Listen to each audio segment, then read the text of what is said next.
बिस्मिल्लाहिर्रहमानिर्रहीम अस्सलाम वालेकुम। ਅੱਜ ਅਸੀਂ NSER ਸਰਵੇ ਤੇ ਗੱਲ ਕਰਾਂਗੇ ਔਰ ਇਸ ਨੂੰ ਮੁਕੰਮਲ ਕਰਨ ਦਾ ਬਿਲਕੁਲ ਆਸਾਨ ਤਰੀਕਾ ਤੁਹਾਨੂੰ ਦੱਸਾਂਗਾ। ਵੀਡੀਓ ਦੇ ਨਾਲ ਤੁਸੀਂ ਜੁੜੇ ਰਹਿਣਾ ਹੈ।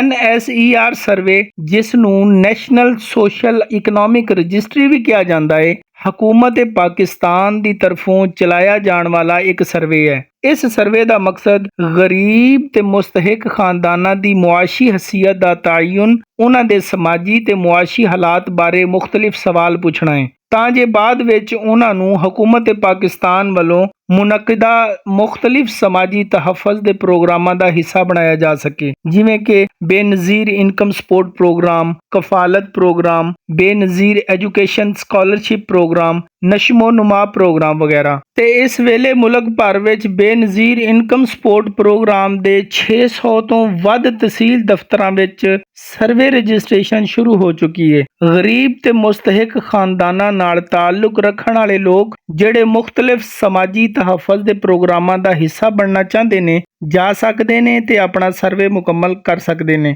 ਇਸ ਵੀਡੀਓ ਦੇ ਅੰਦਰ ਉਹਨਾਂ ਖਾਨਦਾਨਾਂ ਲਈ ਕੁਝ ਜ਼ਰੂਰੀ ਹਿਦਾਇਤਾਂ ਦਿੱਤੀਆਂ ਜਾ ਰਹੀਆਂ ਨੇ ਜਿਹੜੇ ਸਰਵੇ ਮੁਕੰਮਲ ਕਰਨਾ ਚਾਹੁੰਦੇ ਨੇ, ਤਾਂ ਜੇ ਇਹ ਜੇ ਖਾਨਦਾਨ ਉਹਨਾਂ ਨੂੰ ਜਾਣਨ ਮਗਰੋਂ ਆਸਾਨੀ ਨਾਲ ਆਪਣਾ ਸਰਵੇ ਮੁਕੰਮਲ ਕਰ ਸਕਣ। ਲਿਹਾਜ਼ਾ ਜੇ ਤੁਸੀਂ ਹਲੇ ਤੱਕ ਆਪਣਾ ਸਰਵੇ ਮੁਕੰਮਲ ਨਹੀਂ ਕੀਤਾ ਤੇ ਇਹ ਵੀਡੀਓ ਤੁਹਾਡੇ ਵਾਸਤੇ ਹੈ। ਵੀਡੀਓ ਵਿੱਚ ਦਿੱਤੀ ਗਈ ਜ਼ਰੂਰੀ ਹਿਦਾਇਤ ਨੂੰ ਸਮਝਣ ਤੋਂ ਬਾਅਦ ਤੁਸੀਂ ਆਪਣਾ ਸਰਵੇ ਆਸਾਨੀ ਨਾਲ ਮੁਕੰਮਲ ਕਰ ਸਕੋਗੇ। ਅਤੇ ਹੁਣ ਗੱਲ ਕਰਦੇ ਹਾਂ NSER ਸਰਵੇ ਮੁਕੰਮਲ ਕਰਨ ਲਈ ਚੰਦ ਜ਼ਰੂਰੀ ਗੱਲਾਂ ਜਿਨ੍ਹਾਂ ਦਾ ਜਾਣਨਾ ਬਹੁਤ ਜ਼ਰੂਰੀ ਹੈ। ਜੇ ਤੁਸੀਂ ਹਲੇ ਤੱਕ ਆਪਣਾ ਸਰਵੇ ਮੁਕੰਮਲ ਨਹੀਂ ਕੀਤਾ ਤੇ ਇੱਥੇ ਮੈਂ ਤੁਹਾਨੂੰ ਸਰਵੇ ਮੁਕੰਮਲ ਕਰਨ ਤੋਂ ਪਹਿਲਾਂ ਜ਼ਰੂਰੀ ਹਿਦਾਇਤ ਦੇ ਰਿਹਾ ਹਾਂ। ਜੇ ਤੁਸੀਂ ਆਪਣਾ ਸਰਵੇ ਮੁਕੰਮਲ ਕਰਨਾ ਚਾਹੁੰਦੇ ਹੋ ਤੇ ਤੁਹਾਨੂੰ ਇਹਨਾਂ ਹਿਦਾਇਤਾਂ ਤੇ ਅਮਲ ਕਰਨਾ ਪਵੇਗਾ ਤਾਂ ਕਿ ਜਦੋਂ ਤੁਸੀਂ ਸਰਵੇ ਦੀ ਰਜਿਸਟ੍ਰੇਸ਼ਨ ਦਾ ਅਮਲ ਮੁਕੰਮਲ ਕਰਨ ਜਾਓਗੇ ਤੇ ਤੁਹਾਨੂੰ ਕਿਸੇ ਵੀ ਕਿਸਮ ਦੀ ਮੁਸ਼ਕਲਾਤ ਦਾ ਸਾਹਮਣਾ ਨਾ ਕਰਨਾ ਪਵੇ। ਸਭ ਤੋਂ ਪਹਿਲੀ ਗੱਲ ਇਹ ਕਿ ਸਰਵੇ ਕਰਨ ਵਾਲੇ ਨੂੰ ਹਮੇਸ਼ਾ ਦਰੁਸਤ ਮਾਲੂਮਾਤ ਫਰਾਹਮ ਕਰੋ ਤਾਂ ਕਿ ਤੁਹਾਡੀ ਅਹਲੀਅਤ ਦਾ ਦਰੁਸਤ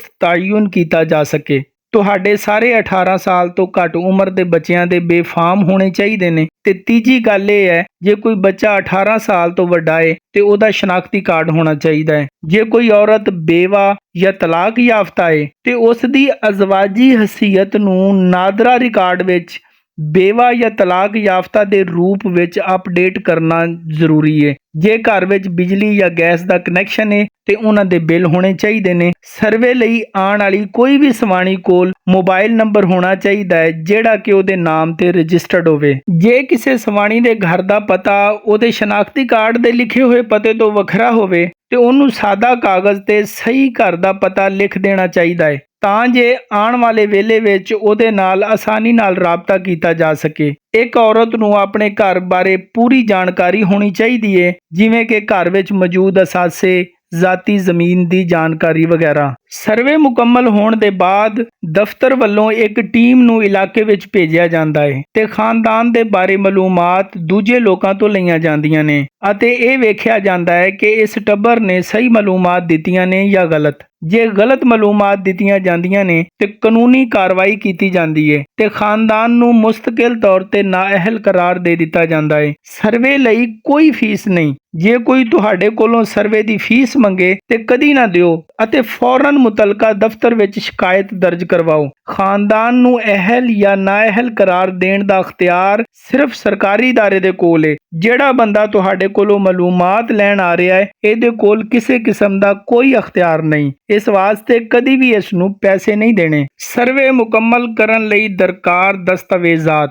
ਹੁਣ ਅਸੀਂ ਗੱਲ ਕਰਾਂਗੇ ਡਾਇਨਾਮਿਕ ਸਰਵੇ ਨੂੰ ਮੁਕੰਮਲ ਕਰਨ ਲਈ ਜਿਨ੍ਹਾਂ ਦਸਤਾਵੇਜ਼ਾਤ ਦੀ ਲੋੜ ਹੈ। ਇਹਦੇ ਵਿੱਚ ਪਹਿਲਾ ਨੰਬਰ ਹੈ CNIC ਕਾਰਡ ਯਾਨੀ ਕਿ ਕੌਮੀ ਸ਼ਨਾਖਤੀ ਕਾਰਡ। ਦੂਸਰੇ ਨੰਬਰ ਤੇ ਜੇ ਬੱਚੇ ਹੋਣ ਤੇ ਬੱਚਿਆਂ ਦੇ ਬੇਫਾਮ, ਰਿਹਾਇਸ਼ਗਾਹ ਦਾ ਸਬੂਤ, ਯੂਟਿਲਿਟੀ ਬਿੱਲ ਜਾਂ ਘਰ ਦੀ ਮਲਕੀਅਤ ਦਾ ਕੋਈ ਸਬੂਤ, ਆਮਦਨੀ ਦਾ ਸਬੂਤ ਜਾਂ ਮਾਲੀ ਹਸੀਅਤ ਦਾ ਕੋਈ ਸਬੂਤ ਜੇ ਦਸਤਿਆਬ ਹੋਵੇ ਤਾਂ। ਖਾਨਦਾਨੀ ਮਾਲੂਮਾਤ ਵਿੱਚ ਖਾਨਦਾਨੀ ਅਰਕਾਨ ਦੀ ਮੁਕੰਮਲ ਤਫਸੀਲ, ਉਮਰ, ਤਾਲੀਮ ਤੇ ਮੁਲਾਜ਼ਮਤ ਦੀ ਹਸੀਅਤ। ਇਹ ਦਸਤਾਵੇਜ਼ਾਤ ਹਕੂਮਤ ਨੂੰ ਖਾਨਦਾਨ ਦੀ ਸਹੀ ਮਾਲੀ ਹਸੀਅਤ ਦੀ ਜਾਂਚ ਪੜਤਾਲ ਵਿੱਚ ਮਦਦ ਕਰਦੀਆਂ ਨੇ ਤਾਂ ਕਿ ਅਹਿਲ ਅਫਰਾਦ ਨੂੰ ਮੁਖਤਲਿਫ ਫਲਾਹੀ ਪ੍ਰੋਗਰਾਮਾਂ ਵਿੱਚ ਸ਼ਾਮਲ ਕੀਤਾ ਜਾ ਸਕੇ। ਹੁਣ ਤੁਹਾਡੇ ਜ਼ਿਹਨ ਵਿੱਚ ਸਵਾਲ ਉੱਠੇਗਾ ਕਿ NSER ਸਰਵੇ ਕਿੱਥੇ ਮੁਕੰਮਲ ਕਰਨਾ ਹੈ ਤੇ ਤਰੀਕਾਕਾਰ ਕੀ ਹੈ, ਚਲੋ ਇਸ ਤੇ ਗੱਲ ਕਰਦੇ ਹਾਂ। ਤੁਸੀਂ ਹਲੇ ਤੱਕ ਆਪਣਾ ਸਰਵੇ ਮੁਕੰਮਲ ਨਹੀਂ ਕੀਤਾ ਤੇ ਜੇ ਤੁਸੀਂ ਜਾਣਨਾ ਚਾਹੁੰਦੇ ਹੋ ਕਿ ਸਰਵੇ ਕਿੱਥੇ ਤੇ ਕਿਵੇਂ ਪੂਰਾ ਕਰਨਾ ਹੈ ਤੇ ਫਿਕਰ ਨਾ ਕਰੋ, ਮੈਂ ਤੁਹਾਨੂੰ ਰਹਿਨਮਾਈ ਕਰਨ ਲਈ ਇੱਥੇ ਹਾਂ।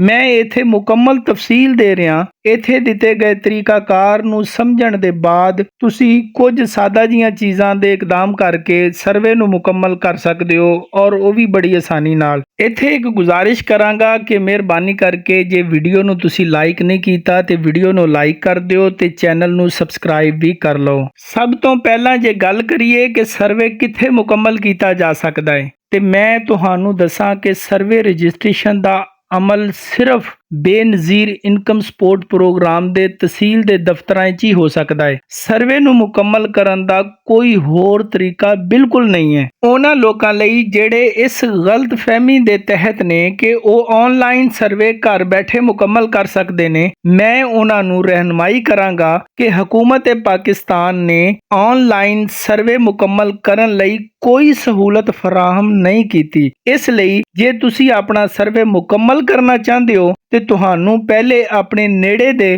ਬੇਨਜ਼ੀਰ ਇਨਕਮ ਸਪੋਰਟ ਪ੍ਰੋਗਰਾਮ ਦੇ ਦਫ਼ਤਰ ਜਾਣਾ ਪਵੇਗਾ ਤੇ ਮੈਂ ਜਿਹੜਾ ਤਰੀਕਾਕਾਰ ਤੁਹਾਨੂੰ ਦੱਸਣ ਲੱਗਾ, ਇਸ ਤਰੀਕਾਕਾਰ ਤੇ ਅਮਲ ਕਰੋਗੇ ਤੇ ਤੁਹਾਡਾ ਸਰਵੇ ਮੁਕੰਮਲ ਹੋਏਗਾ। ਸਭ ਤੋਂ ਪਹਿਲਾਂ ਤੁਸੀਂ ਆਪਣੇ ਕਰੀਬੀ ਬੇਨਜ਼ੀਰ ਇਨਕਮ ਸਪੋਰਟ ਪ੍ਰੋਗਰਾਮ ਦੇ ਦਫ਼ਤਰ ਵਿੱਚ ਜਾਓਗੇ। ਦਫ਼ਤਰ ਵਿੱਚ ਦਾਖਲ ਹੁੰਦਿਆਂ ਹੀ ਤੁਹਾਨੂੰ ਸਰਵੇ ਮੁਕੰਮਲ ਕਰਨ ਲਈ ਉੱਥੇ ਦੇ ਨੁਮਾਇੰਦੇ ਤੋਂ ਟੋਕਨ ਲੈਣ ਦੀ ਲੋੜ ਹੈ। ਟੋਕਨ ਹਾਸਲ ਕਰਨ ਤੋਂ ਬਾਅਦ ਤੁਹਾਨੂੰ ਸਰਵੇ ਰਜਿਸਟ੍ਰੇਸ਼ਨ ਰੂਮ ਵਿੱਚ ਜਾਣਾ ਪਏਗਾ, ਜਿੱਥੇ ਇੱਕ ਕੰਪਿਊਟਰ ਆਪਰੇਟਰ ਹੋਏਗਾ। ਸਰਵੇ ਰਜਿਸਟ੍ਰੇਸ਼ਨ ਰੂਮ ਵਿੱਚ ਇੱਕ ਕੰਪਿਊਟਰ ਆਪਰੇਟਰ ਤੁਹਾਨੂੰ ਮੁਖਤਲਿਫ ਸਮਾਜੀ ਤੇ ਮੁਆਸ਼ੀ ਹਾਲਾਤ ਤੇ ਸਵਾਲ ਪੁੱਛੇਗਾ। ਯਾਦ ਰੱਖੋ, ਇਹਨਾਂ ਸਵਾਲਾਂ ਦੇ ਸਹੀ ਜਵਾਬ ਦੇਣੇ ਹੁੰਦੇ ਨੇ। ਸਾਰੇ ਸਵਾਲਾਂ ਨੂੰ ਪੂਰਾ ਕਰਨ ਤੋਂ ਬਾਅਦ ਤਸਦੀਕ ਦੇ ਲਈ ਤੁਹਾਡੇ ਫਿੰਗਰਪ੍ਰਿੰਟਸ ਲਏ ਜਾਣਗੇ ਤੇ NSER ਸਰਵੇ ਦੀ ਪਰਚੀ ਤੁਹਾਡੇ ਸਰਵੇ ਦੀ ਰਜਿਸਟ੍ਰੇਸ਼ਨ ਦੇ ਅਮਲ ਦੀ ਤਕਮੀਲ ਤੇ ਤੁਹਾਨੂੰ ਜਾਰੀ ਕੀਤੀ ਜਾਏਗੀ।